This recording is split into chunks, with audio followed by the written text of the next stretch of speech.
Gálatas capítulo 5, verso 1, diz assim: Foi para a liberdade que Cristo nos libertou. Portanto, permaneçam firmes e não se deixem submeter novamente ao jugo de escravidão. Vamos ler novamente?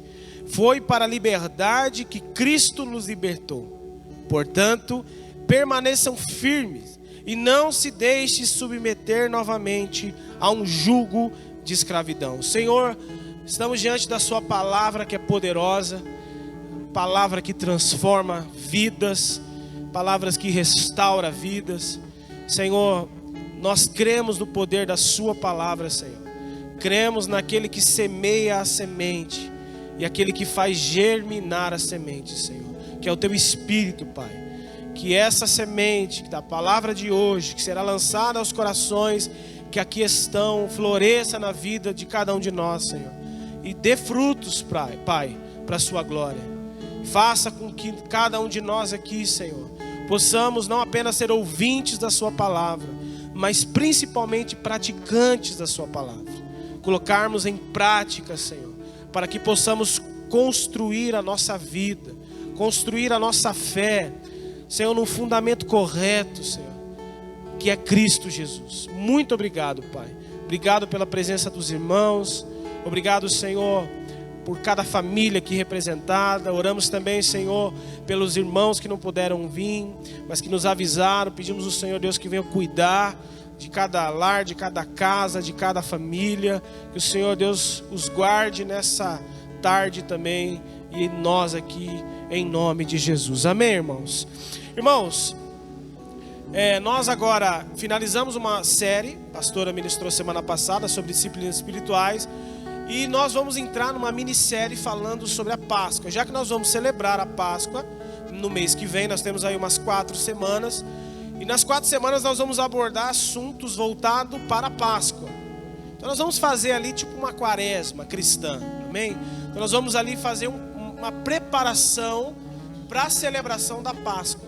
Então nós vamos abordar aqui assuntos voltados, temas voltados, mensagens bíblicas voltados para os benefícios da Páscoa, né? Tudo que a morte e a ressurreição de Cristo trouxe para a nossa vida, nos deu como graça. Nós vamos abordar aqui alguns assuntos voltados para a Páscoa, e nós finalizamos essa minissérie de palavras no dia de Páscoa, no domingo, no culto da manhã, meus irmãos. Então espero que os irmãos estejam vindo aos domingos para que possam acompanhar essa série de mensagem, para que cada vez mais fique claro esse assunto que é tão relevante para a nossa vida. E o texto que eu usei hoje, Deus direcionou a nós como igreja, Gálatas 5. Estava falando com a pastora sobre o que Deus quer direcionar. Hoje nós tivemos uma reunião com a liderança aqui, ficamos até tarde, falando, né, o que Deus tem feito na igreja, o que Deus está fazendo na igreja, o que Deus tem direcionado a igreja. Foi muito bom, foi um tempo de cura, um tempo de lágrima. Foi muito bom ouvir os irmãos abrindo o coração, mostrando que nós somos falhos, temos as nossas fraquezas, mas que temos o Senhor a cuidar de nós, e temos a igreja, os nossos irmãos em Cristo Jesus, que tem nos ajudado a suportar todas as nossas circunstâncias de dificuldade. Então foi um tempo muito precioso, e a gente tem orado a Deus e pedindo a Deus: Senhor, nos direciona como igreja. Nós temos a palavra de Deus, e a palavra, a gente crê que é suficiente. A gente tem que pregar a palavra, a gente tem que ensinar a palavra, mas nós acreditamos de que Deus, assim como as igrejas de Apocalipse, Deus fala ao coração do seu povo. Deus ministra algo direcionado a uma igreja local. Deus trabalha dessa forma, Deus fala dessa forma. Então, para que nós não mecanizamos Deus, para que nós não entramos, nessas séries de palavras, mecanizando Deus, deixando com que Deus faça o que Ele tem que fazer, a gente passa um tempo junto em oração, a gente tem se reunido em oração, e Deus tem falado com a gente, direcionado a gente, e nós sentimos do Espírito de Deus de que seria muito relevante para a igreja, para o corpo de Cristo, falar sobre essa preparação e os benefícios que a Páscoa gerou no povo de Deus. Então, Gálatas 5:1, nós vamos ver Paulo falando na igreja da Galácia, uma igreja que foi evangelizada por ele. Nós vemos isso no capítulo 13 de Atos, capítulo 14, foi anunciado o evangelho a essa igreja, na sua maioria judeus, que se converteram ao cristianismo, a mensagem de que Cristo, era o Messias, o Salvador. Só que, ao passar do tempo, era uma igreja que começou a ser bombardeada por falsos mestres. Uma igreja que recebeu um grupo de líderes religiosos que chegaram para essa igreja e falaram assim: olha, nós estamos sabendo aí que vocês ouviram o evangelho que esse tal de apóstolo Paulo pregou, porque para nós ele nem é apóstolo, porque não andou com Jesus. Então Paulo sofria muito com isso, tanto que em algumas das suas cartas Paulo defendia o seu apostolado, dizendo que ele foi um homem chamado pelo próprio Senhor Jesus, não andou com Jesus pessoalmente, mas foi um homem ao qual Jesus o encontrou, transformando a sua vida e fazendo pregador aos gentios. E esse grupo de líderes religiosos chegaram dentro dessa comunidade e começaram a falar assim: olha, esse evangelho que vocês ouviram é um evangelho incompleto, é um evangelho que não faz vocês se aproximarem de Deus, não faz com que Deus se aproxime de vocês. E para que essa mensagem seja completa, verdadeira, vocês não podem apenas viver o que esse apóstolo fala. Vocês só têm que crer nesse Jesus que é suficiente. Não, eu vou dizer para vocês, a mensagem completa é: vocês podem crer em Jesus, mas vocês precisam praticar a liturgia judaica, vocês precisam praticar as tradições judaicas, que é a circuncisão, que são as festas judaicas. Então, um monte de fatores que o judeu praticava naquela época, o judeu tradicional, ortodoxo, que não deixou esses costumes. Então eles chegaram com essa mensagem para esses irmãos que ouviram o evangelho, que creram no evangelho, que Jesus era suficiente e que não basta mais nada, apenas Jesus é suficiente. Então, grupos de irmãos daquela igreja, por imaturidade, começaram a crer nessa mensagem desses líderes religiosos e começaram a praticar essas coisas novamente. Lembrando, eles eram judeus, praticantes dessas coisas, circuncisão, toda a tradição judaica. Só que com a mensagem de Paulo, eles entenderam que essas coisas eram apenas sombras, eram coisas que não faziam diferença no seu relacionamento com Deus, porque o que nos aproxima de Deus Pai é Jesus, amém, irmãos? Apenas Jesus. Tudo que você ouve, tudo que você tem escutado de mensagem, de pregadores, o que você tem que fazer para Deus chamar mais, irmão, esquece isso. Isso não existe. O que nos aproxima de Deus não é o que a gente faz, não é o dinheiro que a gente dá para Deus, não é as coisas espirituais que a gente oferta a Deus, não. O que nos faz nos aproximar do Pai, do Deus Pai, é Jesus, porque Ele é o nosso mediador para com o Pai. Não é o teu dinheiro, não é a tua oferta, não é quantas vezes você vem à igreja, mas é o que Cristo fez por nós. É a sua morte e a sua ressurreição. Foi Cristo que nos deu acesso ao Pai, amém, irmãos? Paulo vai dizer que nós éramos inimigos de Deus, mas por causa da morte de Jesus e a sua ressurreição, Ele quebrou o muro da inimizade e nos fez amigos de Deus. Ele nos aproximou de Deus, Ele nos deu acesso ao Pai, Ele nos deu acesso ao novo e vivo caminho, amém, irmãos? Então não é sobre o que a gente faz, mas é o que Cristo fez. Então esses irmãos começaram a dar crédito nessa mensagem. Então o que aconteceu? Começaram a retroceder, começaram a voltar a praticar as outras coisas. E o que isso se aplica, pastor? que quando eles retrocedem, quando eles deixam apenas a pessoa de Jesus, a fé em Jesus, e voltam a praticar as coisas que eram apenas sombras, eles estão negando o que Cristo fez. Ou seja, eles estão dizendo que o Evangelho de Cristo, de que a pessoa de Cristo, o que Cristo fez, não é suficiente.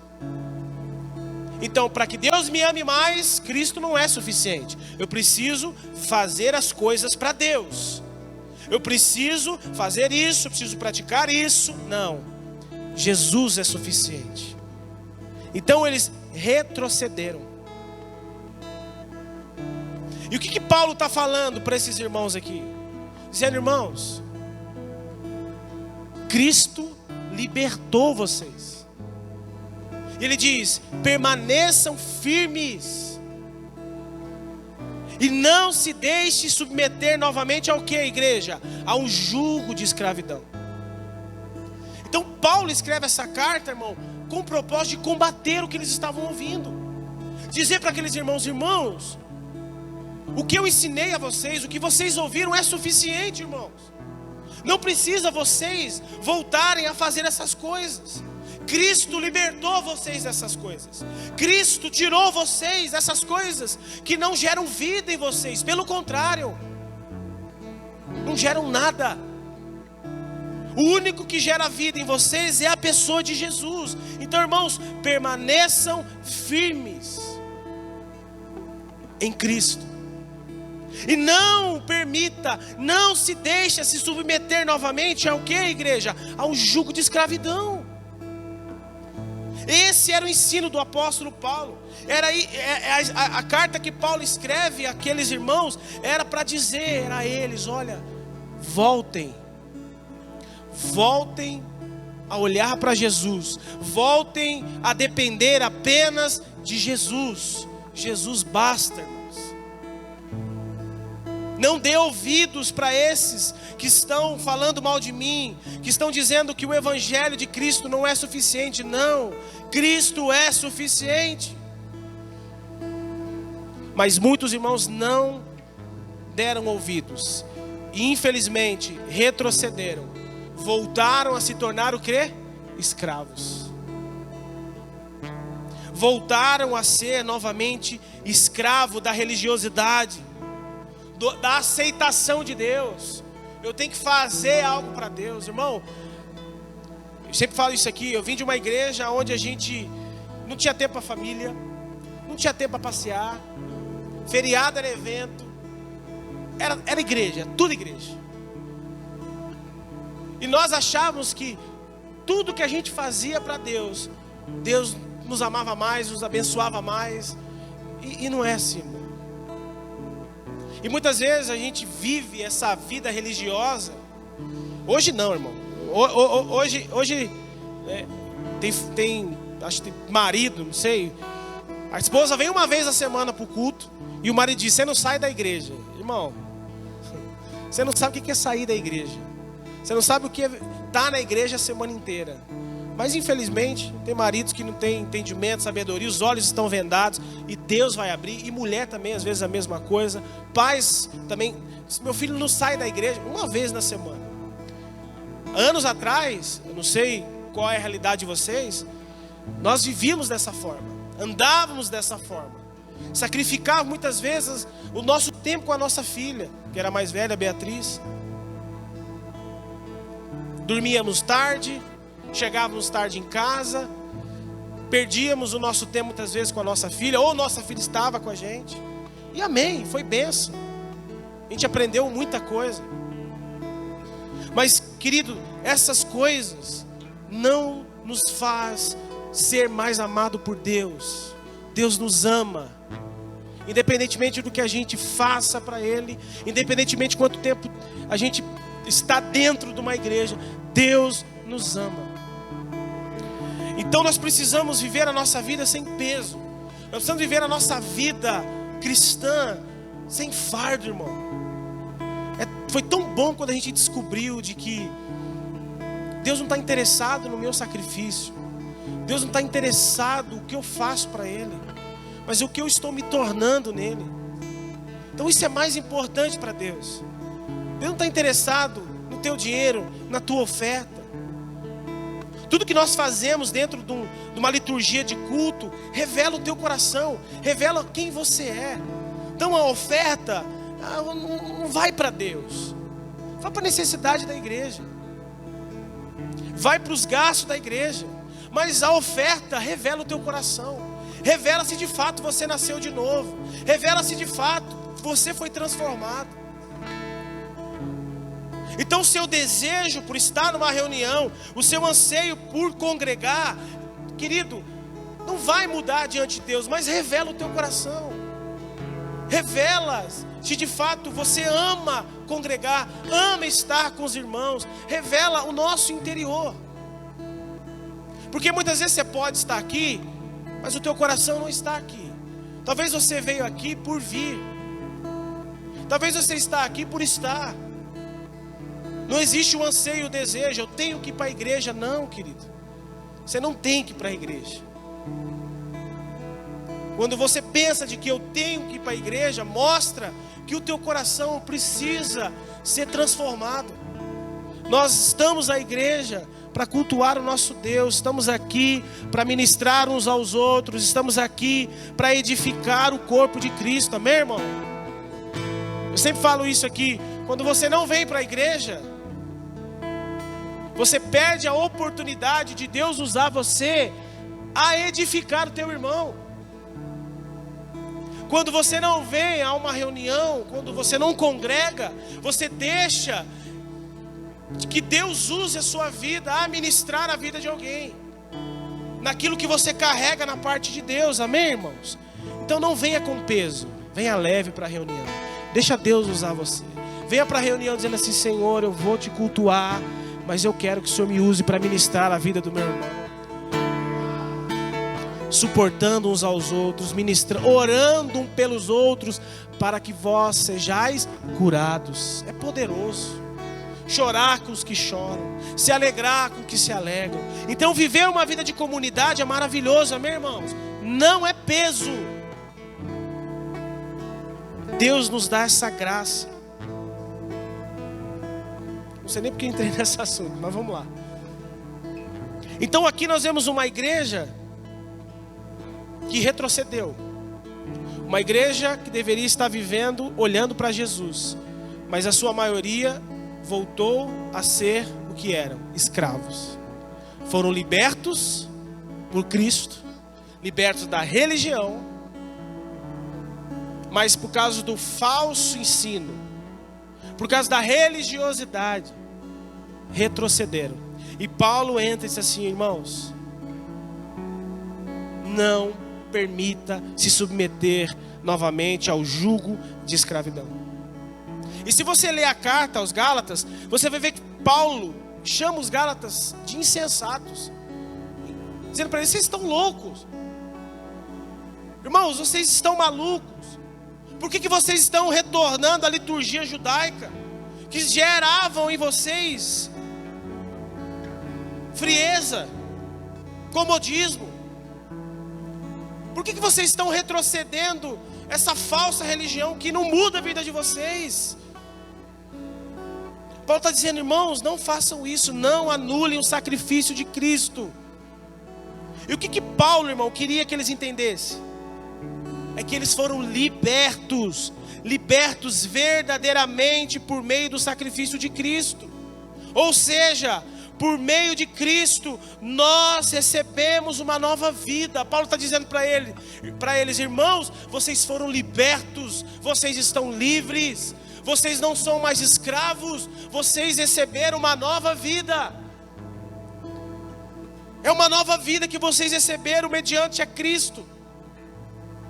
E Paulo, ele vai dizer a eles, lá no capítulo 2, verso 20 de Gálatas, ele vai dizer: irmãos, depois de toda bagunça, toda acusação contra o apóstolo Paulo, se ele era apóstolo ou não, se a mensagem dele era verdadeira ou não, ele diz para aqueles irmãos: irmãos, eu já estou crucificado com Cristo. E ele diz: não sou eu mais quem vive, mas Cristo vive em mim. Quem está crucificado com Cristo aqui, irmão? Então não é mais você que vive, é Cristo. A partir do momento que nós estamos crucificados com Cristo, não vivemos mais para nós mesmos, irmãos. Não vivemos mais os nossos pensamentos, as nossas ideias. Nós não vivemos mais as nossas vontades e desejos, não. Cristo vive em nós, e isso é suficiente. Cristo vive em nós, igreja. Eu tenho que ser crucificado todos os dias. Você tem que ser crucificado todos os dias. A sua alma, quando grita, tem que ser crucificada todo dia. Os seus pensamentos egoístas e religiosos têm que ser crucificados todos os dias. As suas razões têm que ser crucificadas todos os dias. Os seus argumentos têm que ser crucificados todos os dias. A sua opinião sobre a palavra de Deus, mas eu penso assim, não, crucifica o que você pensa. A gente tem que crucificar, irmão, tudo que envolve a gente. Porque não é mais sobre nós, mas é aquele que habita em nós. É Cristo. Não sou eu, mas quem vive, mas Cristo vive em mim. O texto diz: foi para a liberdade que Cristo nos libertou. Irmão, Cristo nos libertou. Aleluia. Você é livre. E você não é apenas livre, irmão, de uma religiosidade, como era o contexto deles aqui. O contexto deles era religiosidade. Lembra? Retroceder às práticas judaicas. Religiosidade, que não geravam vida. O contexto dele era esse. Sobre uma vida religiosa. Que ao invés de levar eles para algum lugar, escravizavam eles. Não gerava nada. Então, irmãos, nós precisamos entender de que Cristo nos libertou também. E não apenas da religiosidade, mas de tudo aquilo que pode nos fazer escravo novamente. Eu comemoro, então muitas vezes eu falo: Senhor, obrigado por ter me tirado daquela vida religiosa que eu vivia. Sou grato ao Senhor, grato ao ministério, que Deus abençoe. Mas hoje eu entendo que aquilo não era evangelho. E eu oro para que Deus encontre todos os irmãos e tire e liberte esses irmãos dessa vida de religiosidade. Mas não é só sobre isso, irmãos. Não é só sobre tirar a gente de uma igreja e colocar em outra. Não é só sair da religiosidade. Cristo não nos libertou apenas da religiosidade. Ele não quer libertar a gente de uma igreja religiosa e pôr numa outra bíblica. Ele quer libertar a nossa mente, o nosso coração, dos nossos desejos e vaidades. Quem está entendendo? É tudo aquilo que te escraviza novamente. Não é só sobre a igreja, não é só sobre um lugar, porque nós aqui vivemos no mundo ainda, mas não pertencemos a ele, amém, irmão? Vivemos no mundo, estamos aqui vivendo, não pertencemos mais a ele, mas vivemos no mundo. Mas quando a gente fala, quando eu era do mundo, é quando eu praticava o que o mundo pratica. São coisas que nos escravizavam e que talvez está nos escravizando hoje. Talvez aquilo que vivíamos lá atrás ainda é correntes que nos aprisionam hoje. Talvez você não pode estar numa igreja mais religiosa, mas talvez você pode estar num pecado que está te escravizando. E a Bíblia diz de que Cristo nos libertou e libertou a gente de tudo. Não é só de uma vida religiosa, irmãos. Quem está entendendo? É de tudo. Tudo que nos escravizava no mundo, Cristo nos libertou. Tudo que nós vivemos numa vida religiosa, Cristo nos libertou. Então nós precisamos fazer uma autoanálise da nossa vida e começar a fazer reflexões de como nós temos conduzido a nossa vida, como nós estamos vivendo a nossa vida em Cristo Jesus. Tem coisas que estão te aprisionando ainda? Tem coisas que ainda te faz você escravo. A palavra de Deus diz: Ele te libertou disso. Ele nos libertou disso. Ele diz: não se submeta, não permita novamente a viver esse jugo de escravidão. Nós temos, irmãos, que identificar essas coisas que tentam nos escravizar e fazer o quê? Nos despir dela. Despir, abandonar, deixar. Nós temos que olhar para a nossa vida diante da palavra de Deus. A gente lendo as escrituras, a gente tem que fazer o quê? Refletir sobre aquilo que a gente está lendo. E olhar para essa leitura e dizer: eu estou vivendo isso. Isso faz parte da minha vida. Será que isso não é algo que eu tenho praticado semanalmente, mensalmente? Será que eu não tenho vivido constantemente nisso? É a gente olhar para a palavra de Deus e deixar a palavra de Deus revelar quem nós somos. Identificar, deixar que ela nos identifique. Mostre quem nós somos. Para que assim nós possamos colocar a palavra em prática. E a palavra diz que a gente deve se despir dessas coisas. Olha o que Paulo fala lá em Efésios capítulo 4. Quer ir lá comigo? Vai lá. Só virar a página aí, ó. Tá do seu lado, tá do lado aí. É vizinho. Gálatas é vizinho de Efésios. Efésios 4, 22. Olha o que Paulo vai falar. Quanto à antiga maneira de viver, vocês foram ensinados a fazer o que, irmãos? A despir-se do velho homem, que se corrompe por desejos enganosos. E serem o quê? Renovados no modo de pensar. E a revestir-se do novo homem, criado para ser semelhante a quem? A Deus, em justiça e em santidade, proveniente da verdade. Olha o que Paulo está falando, irmão. Isso é muito sério. Ele está falando sobre se despir. Irmãos, a gente tem que entender de que nós nunca vamos ser perfeitos. Entenda isso. Nós, eu e você, nunca seremos perfeitos. Vivendo nesse mundo não haverá perfeição. Não tem como nós olharmos para a nossa vida e falar assim: eu não tenho erro, eu não vou errar. Vamos errar. E tem erro. E não vai dizer que você não peca, porque João diz que se você falar que não peca, você é um pecador. Somos todos pecadores. E nós vamos, infelizmente, nesse mundo, viver uma vida, muitas vezes, de inconstância, de falha, de tropeço. Então nós não vamos ser perfeitos nesse mundo. Nós estamos sendo aperfeiçoados, trabalhados. Deus está nos ensinando a se despir das coisas. Ele está usando o teu espírito para nos transformar. Mas nós precisamos identificar essas coisas e agir. Deus faz tudo.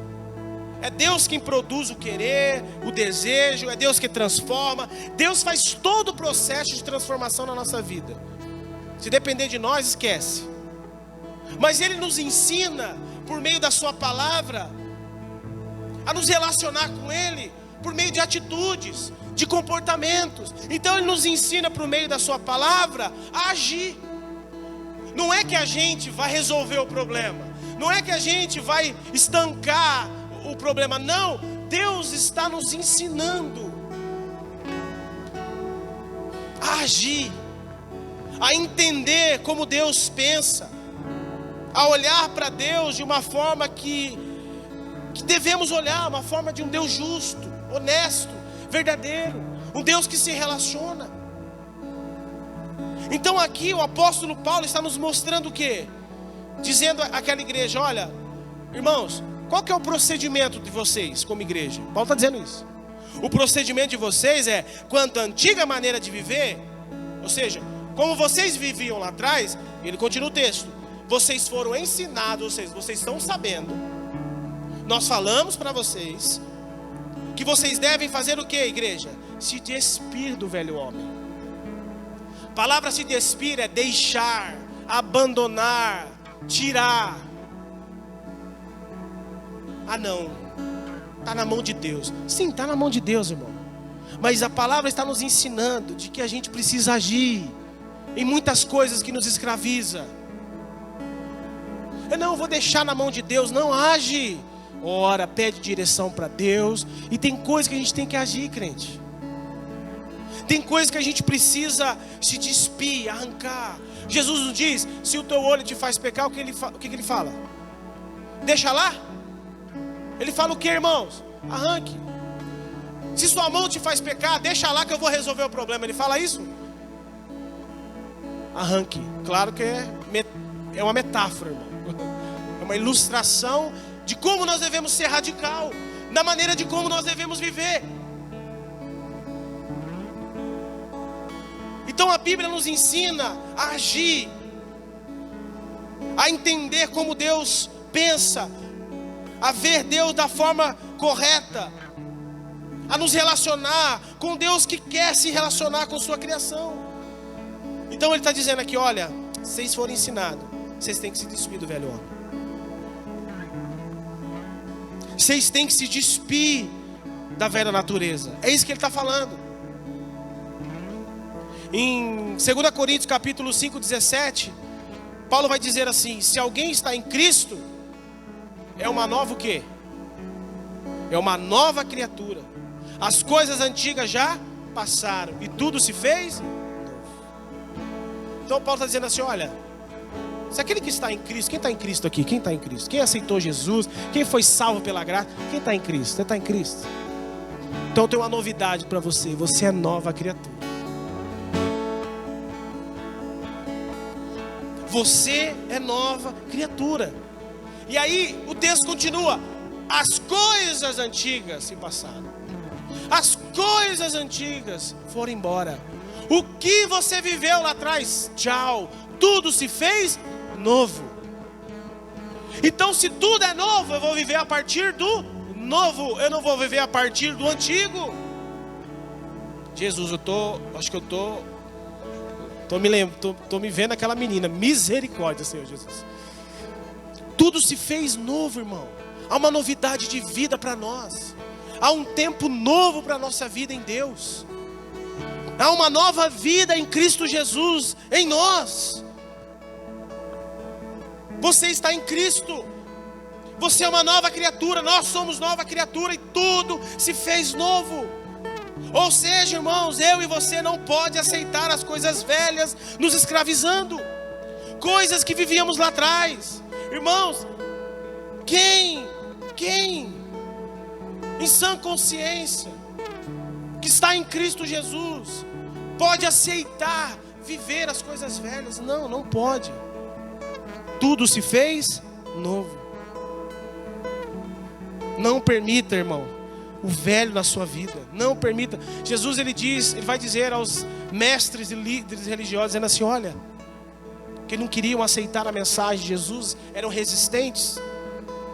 E Jesus diz assim, ó, não pode costurar pano novo em pano velho.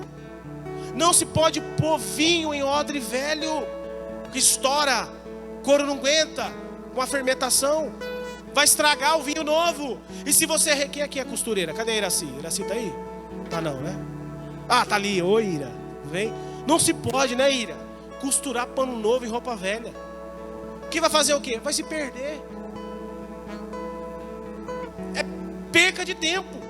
Emendar pano novo em pano velho. É isso que Jesus está falando para aqueles irmãos. Olha, não tem como vocês receberem algo de novo de Deus, algo novo do Pai. Não tem como vocês aceitarem a minha mensagem, o que eu carrego do Pai, enquanto vocês estão apegados ao velho. Enquanto vocês estão dizendo que Moisés é maior que eu, não tem espaço para novo. Estão apegados a velho. Por isso que tem gente antiga de igreja que tem dificuldade de aprender algo novo, porque sempre está pegado no algo velho. Não, porque lá atrás, esquece lá atrás. É o hoje, é o agora. Deus tem algo novo todos os dias. Enquanto você não estiver disposto a viver algo novo, esquecer lá atrás, esquece o novo. É o novo, é o agora. Lá atrás foi bom, mas hoje pode ser melhor. E Deus pode fazer mais, Deus pode agir mais. Lá atrás foi experiências maravilhosas, mas hoje eu posso ter novas experiências, com mais maturidade, com mais sabedoria, com mais discernimento. Ah não, porque lá atrás, pastor, era tão bom. A gente ia para o monte, descia o monte rolando. Meu irmão, eu sei, irmão, mas Deus tem algo novo, e a essência não se perde. Vinho novo só se põe em odre novo. Deus não é o Deus que fica preso ao passado. Deus é um Deus que sempre está agindo, sempre está atuando, sempre está falando com o seu povo, irmão, e com uma linguagem que tem que ser. Você percebe na história da Bíblia, Deus sempre se relacionando com o povo na condição que eles viviam e eram. E Deus sempre colocava uma medida para aqueles tempos. Deus não falava assim, ó, ô Jacó, ô Abraão, ô Isaac, faz o que seu pai fazia, do jeito que fazia. Não, irmão. Deus se relaciona na condição que deve se relacionar. Deus não fica preso às coisas passadas. Deus é um Deus que faz nova todas as coisas. Ele fará um novo céu e uma nova terra. Ele não vai tirar o mal desse mundo. Ele vai restaurar esse mundo. Ele vai fazer algo novo. A nova Jerusalém descerá do céu. É uma nova Jerusalém. Ele não vai apenas dissipar o mal, destruir o mal. Ele vai restaurar tudo isso aqui. E vai ser algo novo. Eis que estou fazendo novas todas as coisas. Esse é o nosso Deus, irmão. Não tem como ter vinho novo em odre velho. Eu quero sempre estar sendo um odre novo. Quem quer ir? Odre novo. Senhor, me faça um odre novo. Senhor, me faça um odre novo. Todos os dias você tem que falar, Senhor, eu quero algo novo. E Deus vem com vinho novo. Deus vem com graça. Deus vem com novas coisas. Deus é um Deus de coisas novas, irmãos. Ele tem coisas novas todos os dias. Mas isso é uma realidade para quem está se despindo do velho, deixando o velho. Deixa o velho. Fala para o seu irmão assim, irmão, deixa o velho. Fala. Saudade, fala. Deixa o velho. Porque enquanto o velho está aí, não tem o novo. Paulo diz, irmão, que a única forma de se revestir do novo, você viu o texto? Olha lá o texto, vai para o verso 24. Vai para o verso 23, Efésios, tá? Efésios 4, 23. Ele diz assim, ó: a serem renovados no modo de pensar e a se revestir do novo homem, criando para ser semelhante a Deus. O que ele falou antes de se revestir do novo? Renovados no modo de pensar. Vou para o verso 22. Quanto à antiga maneira de viver, vocês foram ensinados a se despir do velho homem, que se corrompe por desejos enganosos, e a serem renovados no modo de pensar e a revestir-se do novo. Então, irmão, o que Paulo está falando aqui? Para se revestir do novo tem que fazer o quê? Tem que fazer o quê, irmão? Primeiro você se despede, como é? Deixa o velho. Você deixa o velho. E aí depois você é permitido a ser renovado no modo de pensar. E aqui, irmão, eu quero dar um pouco de ênfase. Deixa eu perguntar algo, irmão, aqui. Alguém tem dificuldade de ser mudado aqui? Sabe aquela pessoa que tem dificuldade de mudar o pensamento? Você conhece gente assim? Crente assim?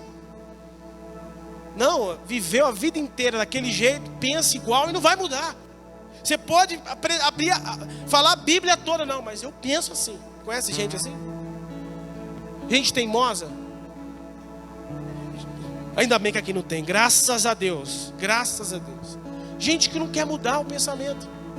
Gente que não quer mudar a forma de pensar. E vou repetir, não adianta você mudar de igreja se você não está disposto a mudar no modo de pensar, irmão. Não adianta. Você está aqui hoje.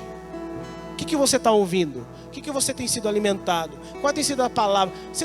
Você concorda? Você testifica no Espírito? Você concorda que é de Deus? Não, pastor, eu não concordo não. Então, se você não está disposto a viver algo novo, a mudar a forma de pensar, não vai se revestir de algo novo. Porque só se reveste de algo novo aquele que está sendo renovado no modo de pensar. Quem está entendendo? Só se reveste do algo novo se está sendo renovado. Primeiro, você deixa o velho. Segundo, é renovado no modo de pensar. Terceiro, aí você se reveste do novo. Irmão, isso é poderoso. Não adianta você só se despir do velho. Sabe aquela pessoa? Então, eu vou sair daqui e vou ficar aqui. Tá, você se despiu do velho. E agora, está disposto a mudar o modo de pensar? Não, pastor, eu vou ser assim. Gabriela, não vou mudar. Então, o teu problema vai ser o quê? Não viver algo novo. E você sempre vai viver num lugar insatisfeito. Sempre vai estar no lugar murmurando e reclamando. E nunca vai ter experiência com Deus. Por quê? Porque não permite ter um modo de pensar transformado. O que Paulo diz? A única forma da gente experimentar a boa, a perfeita, agradável vontade de Deus é o quê? Mudança de mente. Sem uma mudança de mente, o novo não vem. Amém, irmãos? Não adianta só se esforçar para mudar coisas externas, se não está disposto a mudar aqui, ó. Tem muita gente, muitas pessoas que têm facilidade de mudar exteriormente, mas tem dificuldade de mudar aqui, ó. Aqui. Já sentou com alguém, com uma pessoa que não quer mudar a maneira de pensar? Você senta, você tenta conversar, não muda, não sai daquilo. Você pode mostrar, não vai mudar, não quer aceitar, quer continuar a ser escrava ou escravo. E eu quero dar uma novidade para você. Jesus te libertou disso, meu irmão. Jesus te libertou disso, minha irmã. Não permita ser escravo das coisas antigas, passadas. Deus, irmãos, requer de nós não apenas uma mudança externa. Deus quer que eu e você se desfaça, abandone, deixe a velha natureza sim, porque ela foi destruída na cruz. Mas Ele quer mudar a nossa maneira de pensar. E mudar a maneira de pensar muitas vezes vai render lágrimas aos pés do Senhor. Você precisa aos pés do Senhor e dizer: Senhor, muda a minha maneira de pensar, porque eu quero me revestir de algo novo. Não aceite a velha natureza adâmica, irmão. Não aceite aquilo que está escravizando você essa noite, esses dias, esses anos. O que está te escravizando? E aqui eu finalizo. Hoje, o que você identificou que está te escravizando? Qual é a situação? Qual é a circunstância? O que é? Coloca diante de Deus e diz: Senhor, eu não vou conseguir viver algo novo, Senhor, com essa estrutura velha. Não tem como, Senhor. Me ajuda. Senhor, quebra se for preciso. Quebra, Senhor. Irmão, vaso que racha na mão do olheiro, não dá para refazer, tem que quebrar. Por isso que nós vemos lá em Jeremias, quando Deus pede para Jeremias descer lá na orelha, e ele vê aquele vaso deformado, o que acontece ali? O olheiro não tenta consertar, ele quebra e refaz. Então, se for preciso nessa noite, nós chegarmos diante de Deus e falar: Senhor, me quebra e me refaz, faça isso. Porque Deus não quer ficar remendando a gente. Deus não é um Deus de remendo. Deus não é um Deus que, sabe, que olha para nós e fala assim: ah, é assim, já foi assim a vida inteira. Está com 60 anos, está com 50, 40, está 20 anos na igreja, assim, deixa lá, vai subir mesmo. Não, eu vou mudar, você é nova criatura. Você não é isso que você quer ser. Você é nova criatura. Então, se tem alguma coisa adâmica que está te escravizando, porque é isso que o texto diz, hoje é dia de colocar diante de Deus. Pastor, me dê aí alguns exemplos de outras coisas que pode me escravizar. Você quer ver? Colossenses, capítulo 3. Vocês querem lá comigo rapidinho?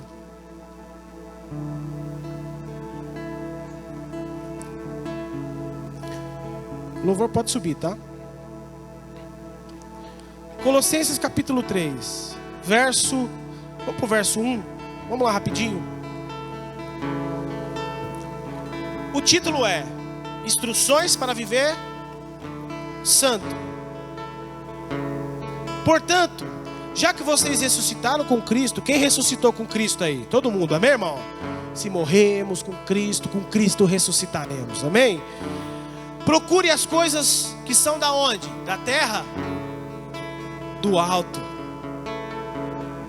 onde Cristo está sentado à direita de Deus.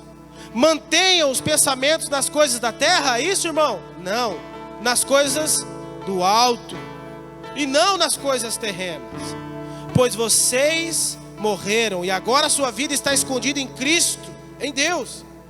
Verso 4: quando Cristo, que é a sua vida, for manifesto, então vocês também serão manifestos com Ele em glória. Ou seja, está falando da vinda aqui, quando Ele se revelar. Verso 5: assim faça morrer. Olha, irmão, olha isso aqui. Assim, novamente, se despir. Assim façam morrer. Mata. Senhor, eu não quero mais esse pecado. Senhor, eu odeio, eu não quero. Sabe, eu não quero mais viver isso, Senhor. Eu morro para isso hoje, Senhor. Senhor, a sua palavra diz que Cristo me libertou e eu não posso mais me submeter ao jugo de escravidão. Eu não quero mais ser escravo disso, Senhor. Mata isso hoje. Ele diz: assim faça morrer tudo que pertence à natureza terrena de vocês: a imoralidade sexual, a impureza, paixão, desejos maus, a ganância, que é a idolatria. Ganância é idolatria. Verso 6: e por causa dessas coisas, é por causa dessas coisas que vem a ira de Deus sobre os que vivem na desobediência. Ou seja, eles vivem essas coisas e a ira de Deus vem sobre eles e virá sobre eles. Verso 7: as quais vocês praticavam na onde? No presente? Passado. Nós não praticamos mais essas coisas. Por quê? Somos novas criaturas. Por que nós não praticamos? Porque nós estamos se despindo da velha natureza. Não faz mais parte da nossa vida a inveja, a fofoca, a ira. Tudo bem, às vezes nós vamos se irar. A Bíblia diz: ireis, mas não pequeis. Vai ter ira, você vai querer matar teu marido. É normal, irmão, mas pede perdão.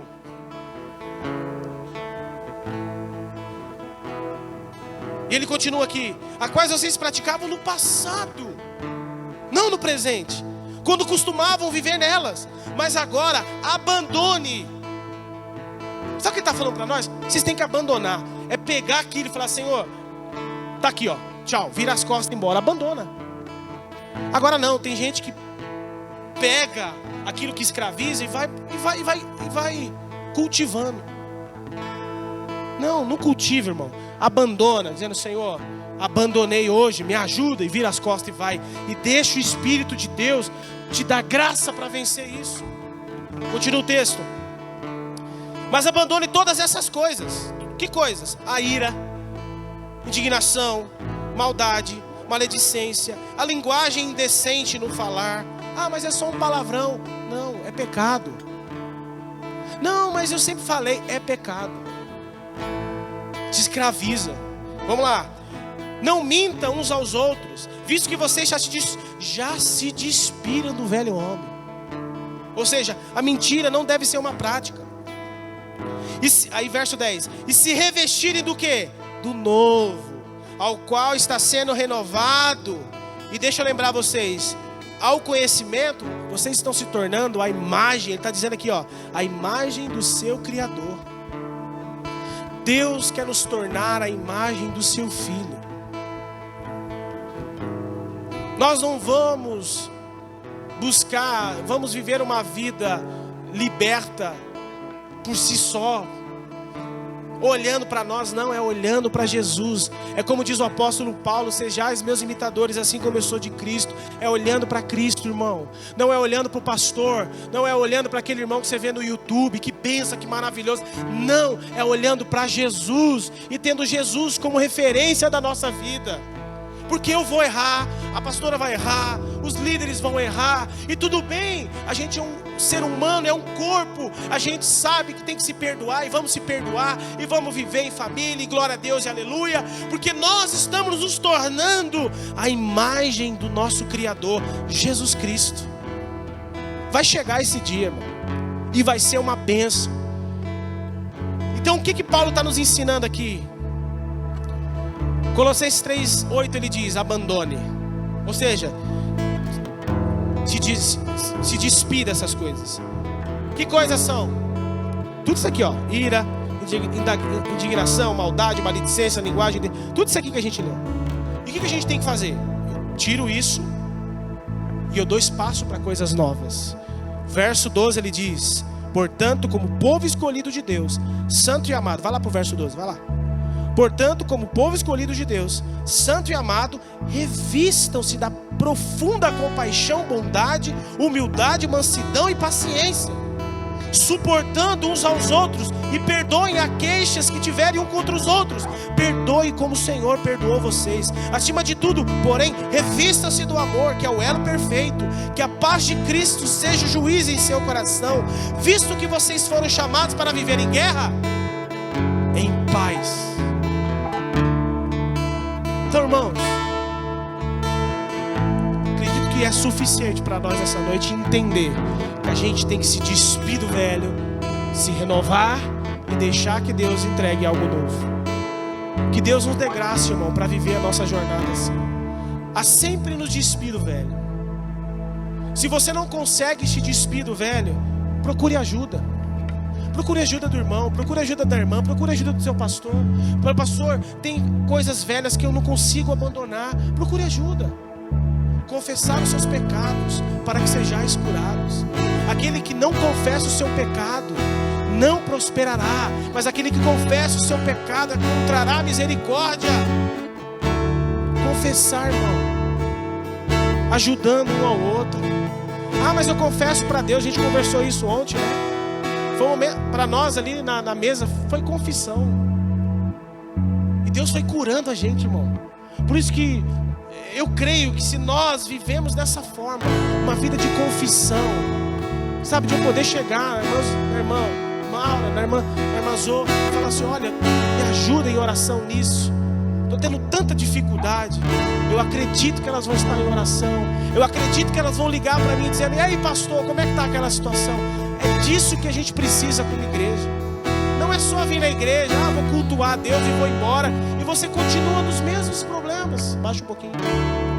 Tem gente que não sabe viver uma vida de confissão e está no mesmo problema há anos. Pessoas que você conhece, que congregam, que estão no mesmo problema há anos. Por quê? Não vivem uma vida de confissão. E aí não consegue se libertar do velho, ser renovado e muito menos viver o novo. Que Deus nos ajude, irmão, nessa nossa jornada, a ter uma vida de confissão. Porque aquele que confessa encontrará misericórdia. Aquele que confessa vai ser curado. Aquele que confessa encontrará misericórdia. Aquele que confessa viverá algo novo. Aquele que confessa não está sozinho. Que Deus derrame esse entendimento sobre nós essa noite, e vivemos como igreja unidas, aonde não tem segredo. Deixa eu falar algo aqui. A gente estava conversando na mesa ontem. Se você viveu alguma experiência em alguma igreja, que você abriu sua fraqueza para alguém, e esse alguém, irmão, Deus está curando você essa noite, e Deus vai mostrar para você que Ele vai curar você nessa situação. E perdoe as pessoas que fizeram isso com você. Perdoe. E volte a ser uma pessoa que confessa, que sabe que pode contar com o outro. Sabe o que o diabo quer de mim, de você? Que a gente vive a nossa vida religiosa sozinha. Não, confessa para Deus, está tudo certo. Mentira do diabo. Mentira. O diabo quer que você pense assim: não, Deus vai te perdoar. É Deus que te perdoa. É Deus que vai me julgar. O diabo só está batendo na sua... É isso aí. Só Deus. Só Deus. E você continua aquilo ali, ó. E aí no dia da sua morte, aquilo lá vai estar lá te escravizando. E você vai estar diante de Deus e vai falar assim: